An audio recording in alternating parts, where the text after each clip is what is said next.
Hey guys, मैं यासिर अशफाक मलिक एक बार फिर आप सबका स्वागत करता हूँ मेरे YouTube channel random vlogger the beauty explorer पे। आज की इस वीडियो में हम एवेंजर स्ट्रीट 160 BS6 के ऊपर बैकरेस्ट इंस्टॉल करने जा रहे हैं अपने हाथों से और बिना किसी मैकेनिक की मदद से। तो चलिए बिना बकवास किए इस वीडियो को शुरू करते हैं। इस पूरे प्रोसीजर में आपको एक हैमर, एक स्क्रू ड्राइवर और एक एल्की की बहुत ज़रूरत पड़ेगी। सबसे पहले हमने साइड पैनल पर लगे 2 नट बोल्ट को खोलना शुरू किया और सेम इसी तरह दूसरे पैनल पर लगे नट बोल्ट को भी एक एक करके खोल लिया।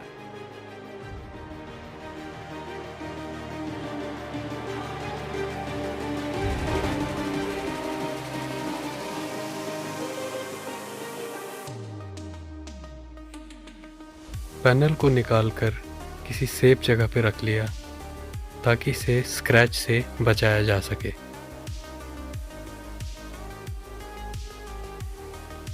और इसी तरह दूसरे पैनल को भी बड़े एहतियात से निकालकर साइड पर रख दिया। पैनल को हटाने के बाद रॉड पे लगे इन 2 नट को एल्की की मदद से खोलना शुरू किया।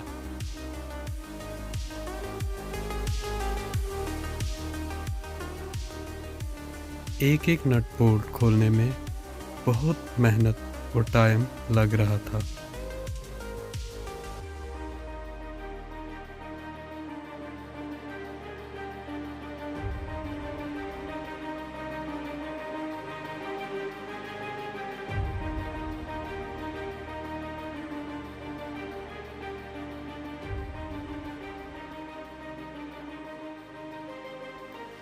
काम ज़रा मुश्किल था पर हमने धीरे धीरे सारे नट बोल्ट्स खोल लिए और पुराने बैकरेस्ट को मेन बॉडी से अलग कर लिया।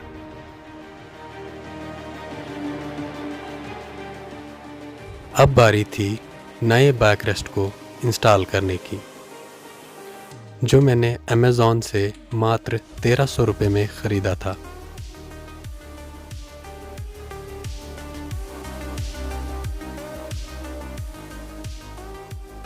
रैपिंग हटाने के बाद जैसे ट्रायल के तौर पे हमने इसको फिट किया तो हमारे सामने एक नई ही मुश्किल खड़ी हो गई।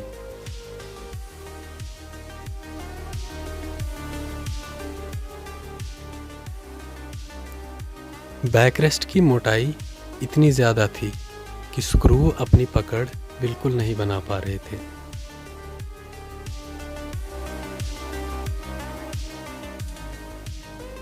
इसके लिए मेरे दिमाग में एक तरकीब आई, क्यों ना इस रॉड को पिचका कर प्लेट बना दिया जाए।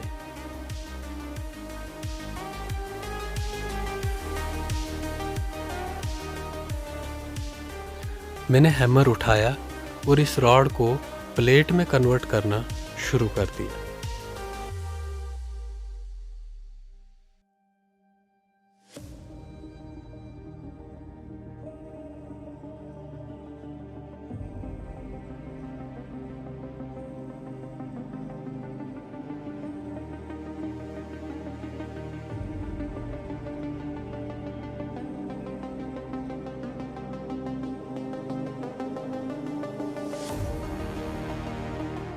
और इसी तरह से दूसरे रॉड को भी प्लेट में कन्वर्ट करना शुरू कर दिया।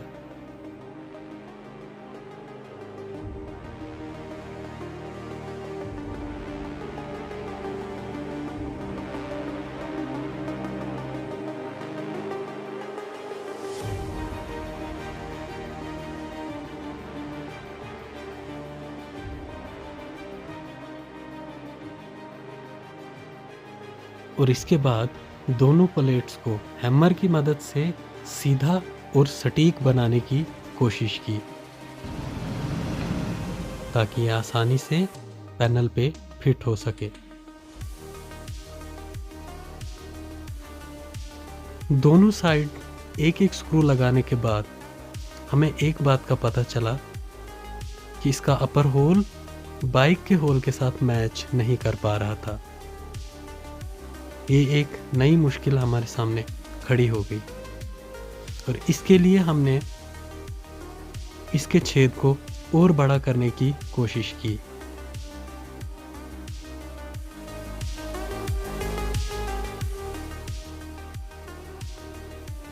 और काफ़ी मशक्क़त करने के बाद हम दोनों होल को आपस में मैच कर पाए।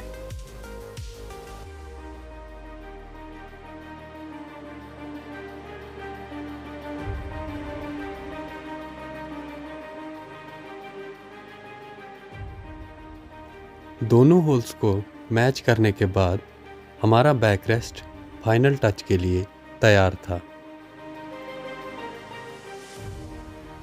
और दोनों रॉड्स के ऊपर रबर लॉक को लगा लिया, जो बदकिस्मती से अच्छे से नहीं बैठ सका।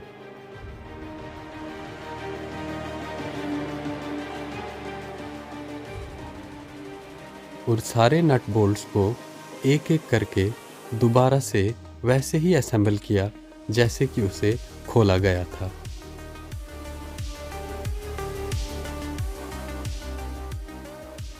बैकरेस्ट की मटेरियल क्वालिटी की अगर मैं बात करूं तो मुझे इसका मटेरियल बहुत हार्ड लगा, जो काफ़ी मज़बूत है, लेकिन फिटिंग में काफ़ी इश्यूज़ आते हैं और मेरे हिसाब से फिटिंग में आपको कंप्रोमाइज़ करना पड़ेगा। मैं आपको फिर से याद दिला दूं कि ये प्रोडक्ट मैंने अमेज़ॉन से मात्र 1300 रुपये में ख़रीदा था। एक सस्ती चीज़ में ऐसे कंप्रोमाइज़ तो जायज़ बात है।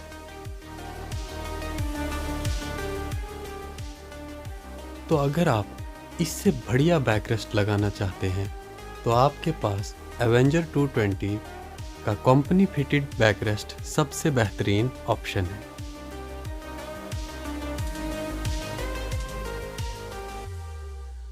पर यह बात मैं आपको क्लियर कर दूं कि कंपनी फिटेड बैकरेस्ट में आपको सामान रखने की जगह नहीं दी गई है।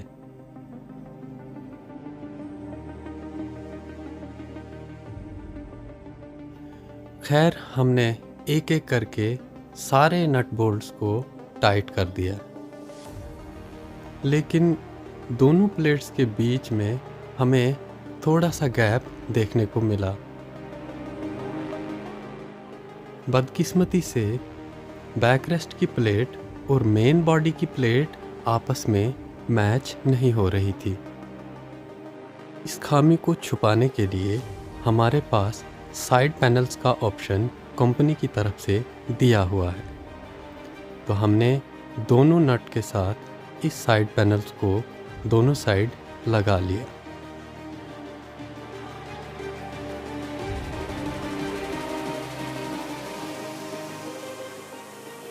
पर बदकिस्मती से रबर लॉक भी साइड पैनल के ऊपर अच्छे से नहीं जुड़ पा रहा था।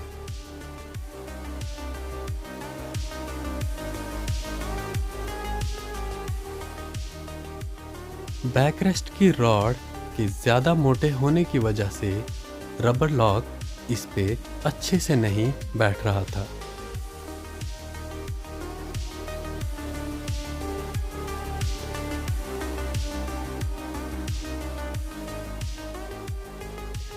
ढेर सारे कंप्रोमाइज़ करने के बाद आखिरकार बड़ी मेहनत और मुशक्क़त के बाद हमारा बैकरेस्ट इंस्टॉल हो चुका था,